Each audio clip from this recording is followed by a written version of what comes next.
All right, what's up, my brothers from another mother? Today's request comes from a gentleman that needs to unfuck his life. Before we hop into this request and dive into all the details, I want to give a shout out to my channel sponsor, the Tactical Soap Company. It's my headline sponsor. Check it out. There's a link in the description below for his pheromone infused soap. You get a discount of 10% off if you check out with coupon code Cooper. Also, we've also got this cool little beard balm brush, which is a new sponsor of the channel.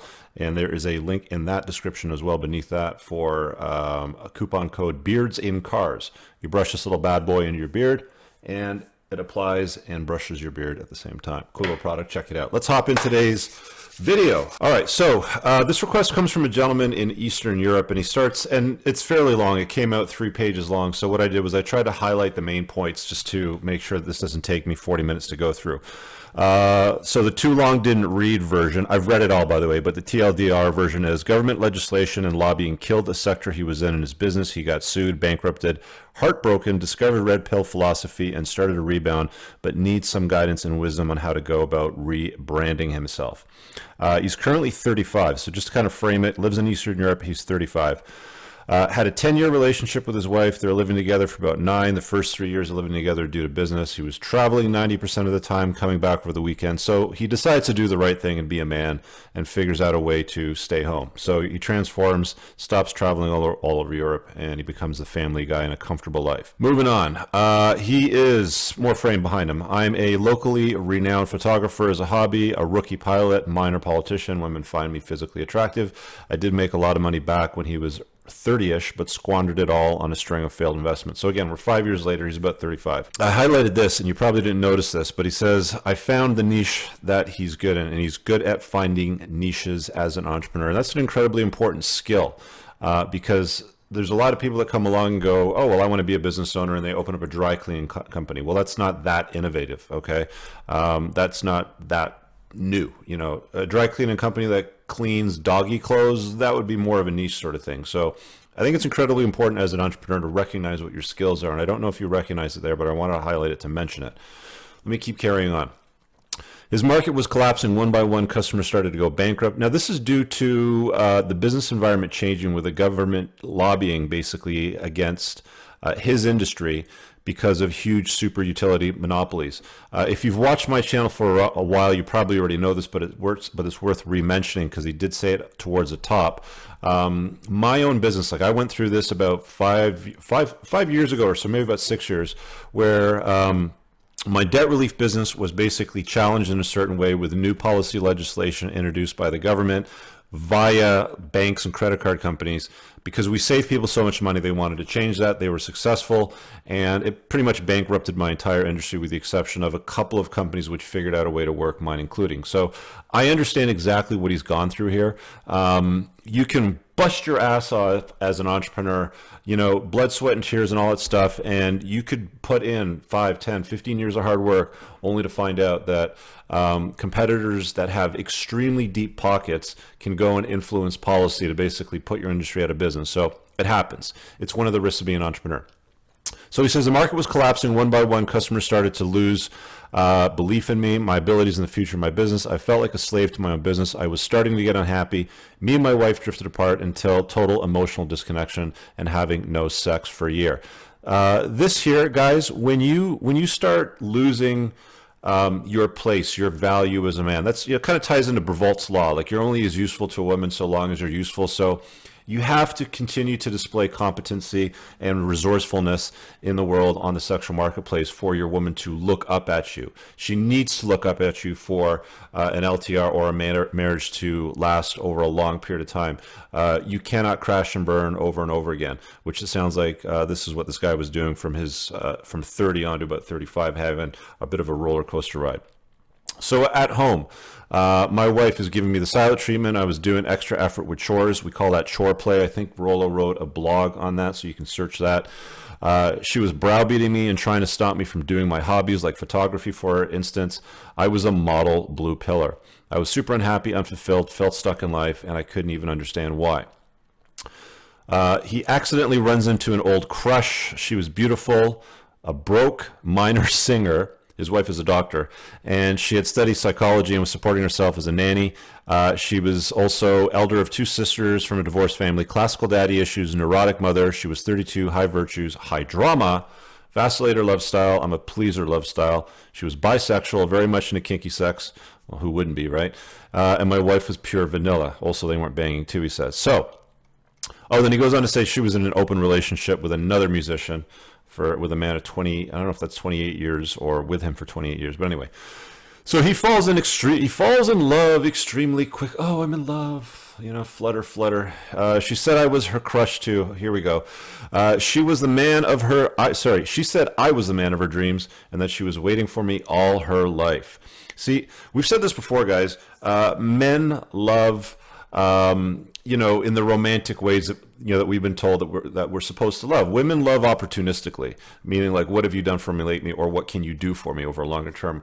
Men love idealistically. So this is a perfect example of what I've been talking about for a while. He shows up. She paints this story about the man of her dreams, and he buys it. He's in a shitty marriage. He's not really displaying terms of virtue, resourcefulness, competency. She loses interest. He loses interest in her, of course, because he's not banging. Along comes an ex-girlfriend from a long time ago, and they fall in love.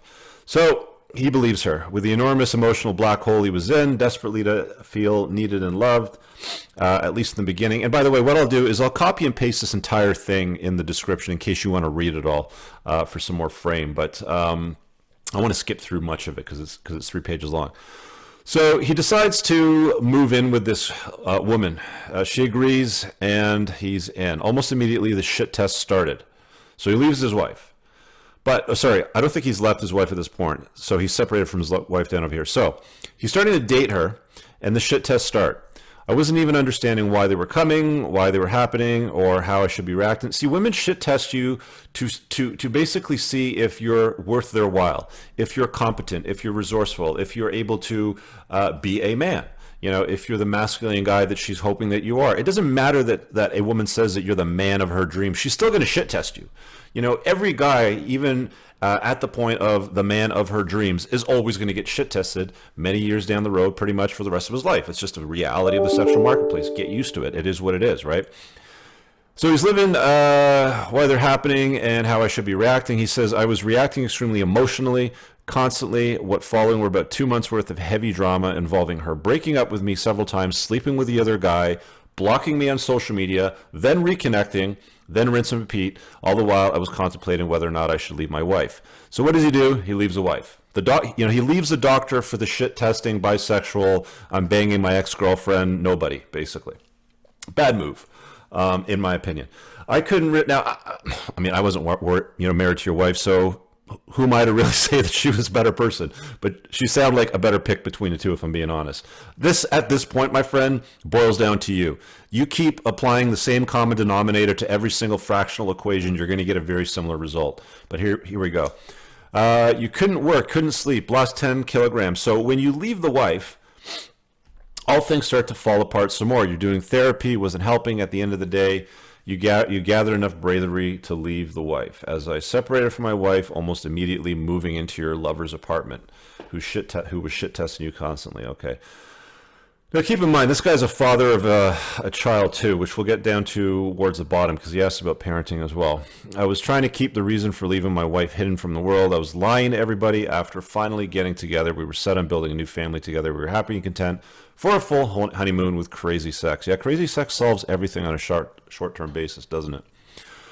Here we go. And then the competency issues fall apart. Then problems with the business, the government entity spiraled out of control, got sued again. I went bankrupt. I ran into debt, had tremendous financial troubles, maxed out credit cards, felt even more emotionally unstable. She was constantly threatening to leave me. Shocking. Are you fucking surprised? If you're unable to deliver to a woman, even if she's a lower value woman, let's say your wife, the doctor, the successful woman, with the career, making good, stable, strong income was an 8 out of 10. And you come along to this woman, maybe she's a little bit prettier, but she comes with baggage. She's got a guy she's banging on the side. She's bisexual. She's a fucking artist, works as a nanny to support herself, right? Even then, you still need to demonstrate competency, skills, resourcefulness, the ability to provide, not just good looks. I mean, they matter. The great sex matters, but you have to do more than that on a long-term basis. And as your life spirals out of control, the government's suing you, credit cards getting maxed out, not having money, being emotionally unstable, you're in a very, very bad position to start any kind of new relationship if you haven't worked on your own shit. So what happens? She constantly threatens to leave the dude. So what does he do? He goes full-on blue pill beta. I start doing everything she asks, including getting the haircut according to her fucking taste. My God. And he starts doing chore play again. I started doing the chores, and I was such a good boy. I think he's, he understands at this point what he did wrong, which is a good thing. Anyway, that doesn't work out. 6 months later, second divorce, moves out, heartbroken, penniless, but at least he starts a new consulting gig. Okay, went from my business roots, constantly traveling, he goes back to his business roots, constantly traveling, almost immediately started hitting on women and trying to find somebody new to love him. Well, your past behavior is going to be a predictor of your future, so I am not surprised there. You see women like you a lot more, and he's running into his one-itis. We'll call her the one-itis, who is the nanny, musician, bisexual, banging the ex-boyfriend girl. I ran into her street several times with my ex-lover. She was working on the street where I was working on the street, like as a streetwalker, or doing some work on the street as a nanny. Anyway, but she was totally disgusted by me. Of course. I couldn't understand why. How could she hate me when just a couple of months ago she was telling me I was the man of her dreams? You mentioned she had daddy issues further up, classic borderline personality disorder. Women that have that will be hot and cold. I don't know if I highlighted that, but that was mentioned in his earlier comments. They'll be hot and cold often within the same day.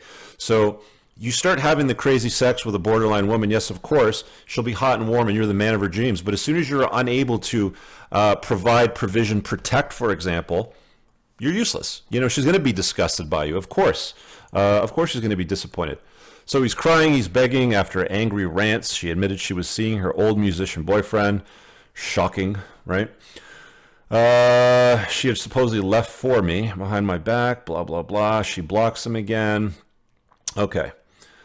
So this leads him to searching YouTube and other stuff. He comes across me. He reads the Rational Mail. Let me move forward here. Okay, so all of this blah, blah, blah here is him updating his belief systems, becoming a better version of himself now that he's been red-pilled. He says, I'm fabulous now, very relaxed, very confident, loving myself. I have a huge swath of girls trying to get at me. I get tons of unsolicited nude pics, constant calls. I managed up to 3 plates at the same time.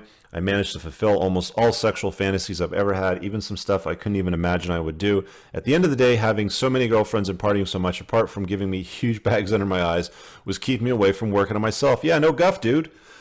So I decided to ditch all the girlfriends except one. He keeps a 26-year-old. Now, that's totally fine. The cream will always rise to the top. The crap will fall off. It's going to be a lot of work. So allowing yourself to do that is okay, in my opinion. So he settles on the 26-year-old, great natural beauty, a bit timid, very conservative in her upbringing, from a stable family, great and kinky sex.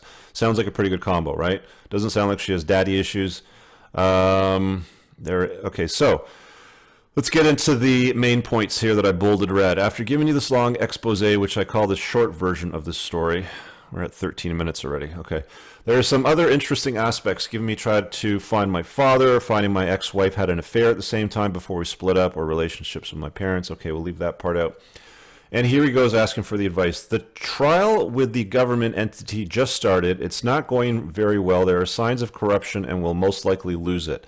Expected result is if they win, but this is most likely that my old company will have to declare insolvency. I don't know how many times you've been insolvent or bankrupt. It sounds like 3, it could be 1. I'm not sure if there's lines that are blurring here, but anyway.